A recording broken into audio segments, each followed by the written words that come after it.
All right, let's talk about a concept in C that can feel a little scary at first, but is absolutely essential if you want to write powerful, flexible code. We're diving into dynamic memory allocation, and I promise we're going to make it feel a lot less intimidating and a lot more empowering. Think about this for a second. I bet you've done this in real life. You grab a box to store something. I don't know, your book collection. It seems like the perfect size. But then you buy a few more books and a few more, and suddenly you're totally out of space. Or maybe you did the opposite. You got a giant box and now it's mostly just empty air. Well, that exact same problem happens in programming all the time. You see, when you declare a regular array in C, something like int myArray10, you're basically creating that fixed-sized box. You have to know exactly how much space you need before your program even starts running. We call this static allocation. It's fast, sure, but it is super inflexible. What happens when you don't know how many items a user is going to enter? That's the problem we're here to solve. So, what if we could get a box that magically changes size whenever we need it to? Well, that's exactly what dynamic memory allocation is. It's the secret sauce for writing C programs that can actually adapt to the real world and handle data that grows and shrinks. Here's the big idea. Instead of deciding all your memory needs up front, you can ask the operating system for a chunk of memory while the program is running. Your code can literally say, "Hey, OS, I need enough space for 500 integers right now." And the operating system, if it has the space, will find it and hand it over to you. And this is why it's such a massive deal. This memory comes from a big, flexible pool of memory called the heap. Think of it like a giant self-storage facility. You can rent a unit of the exact size you need right when you need it. And unlike a normal variable inside a function that just vanishes when the function is over, this memory is yours. It sticks around until you explicitly say, "Okay, I'm done with this." You could even swap it out for a bigger or smaller unit later on. Now, to do all this memory management, C doesn't just leave you hanging. It gives you a toolkit. It's really just 4 essential functions that you'll find in the stdlib.h library. If you can master these 4, you've unlocked the power of dynamic memory. Let's meet the team.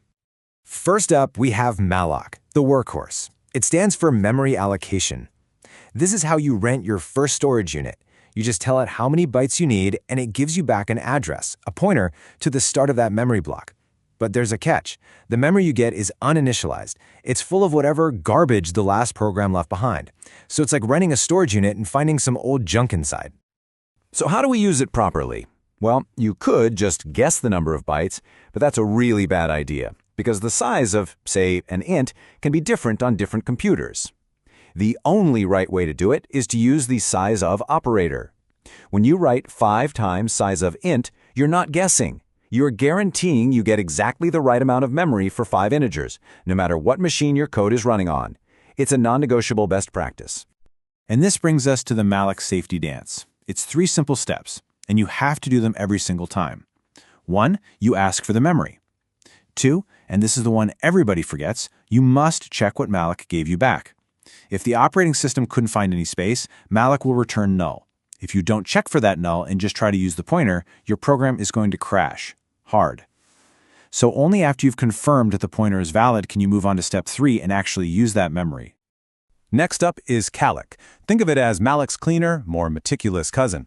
It does the same job of allocating memory, but it gives you a fantastic bonus. It initializes every single byte of that memory to 0. So with calloc, you get a brand new, perfectly clean storage unit every time. No leftover garbage to worry about. Here's a head-to-head comparison. The biggest difference, obviously, is that initialization. Malloc is fast and raw, calloc is safe and clean. You'll also notice their arguments are different. Malloc just wants one number, the total number of bytes. Calloc is a bit more descriptive. It wants 2 things, how many elements you want and the size of each one. Okay, so you've allocated your memory. Your program is running, but wait, your needs change. You need more space, or maybe less. That's what reallocate is for. It lets you resize a block of memory you already have. It's literally like going back to the storage facility manager and saying, "Hey, can you swap my current unit for a bigger one?" It's incredibly flexible. The syntax here is pretty straightforward. You hand it your current pointer and the new total size in bytes that you want. It then tries to resize that block and gives you back a pointer to the new resized block. But, and this is a big but, there is a major trap you need to avoid when using it. This right here is the golden rule of realloc. You should never assign the result of realloc directly back to your original pointer. Why? Because if realloc fails, if it can't find a bigger space, it returns null. If you've overwritten your original pointer with that null, you've just lost your only connection to your original data. It's still floating around in memory, but you can't get to it anymore. That's a memory leak. The only safe way is to use a temporary pointer, check if it's valid, and only then update your original pointer. And now for the most important rule of the entire game. If you ask for memory, you must give it back when you're done. The free function is how you do that.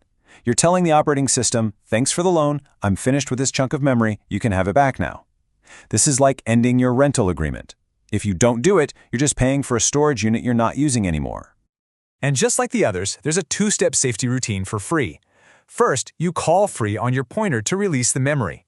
But after that call, your pointer variable PTR still holds the address of that memory that you no longer own. That's called a dangling pointer, and trying to use it is asking for a crash. So the second, crucial step is to immediately set that pointer to null. That way, you can't accidentally use it again. Okay, theory time is over. We've seen all the tools in the toolkit. Now let's put it all together and watch how a piece of memory lives and breathes throughout a program's life. We'll see how all these functions work together.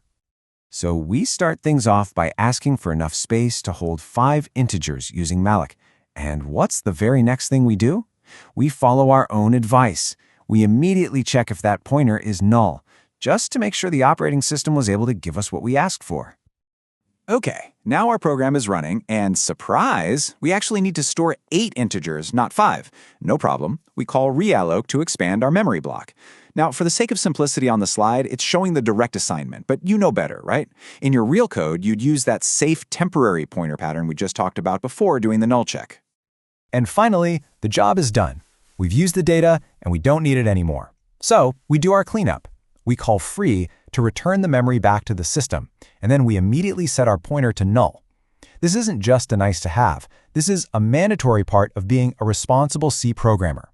Now, this ability to manage memory directly is an incredible power. But you know how it goes. With great power comes great responsibility. If you're not careful, you can create some of the most frustrating and difficult to find bugs. Let's talk about the 2 main villains you need to watch out for. Villain number 1 is the notorious memory leak. This happens every single time you call malloc or calloc but then forget to call free later on. Your program just keeps hoarding memory it's not using. It's exactly like racking up credit card charges for subscriptions you forgot you even had. If this goes on for too long, your program can literally consume all the available memory on the machine and crash. And villain number 2 is the dangling pointer. This is the nasty bug that happens when you free a block of memory, but you forget to set the pointer to null. That pointer is now dangling. It's pointing to a memory address that you no longer own. The operating system could give that memory to another part of your program, or another program entirely. If you try to use that pointer, anything could happen. You could get garbage data, you could corrupt something important, or you could just crash. It's completely unpredictable, and that's why setting pointers to null after freeing them is so critical. So look, dynamic memory allocation isn't just some low-level technical chore. It's the key that unlocks so many advanced data structures, like linked lists or trees or graphs. It's how you write professional software that can handle any amount of data a user throws at it.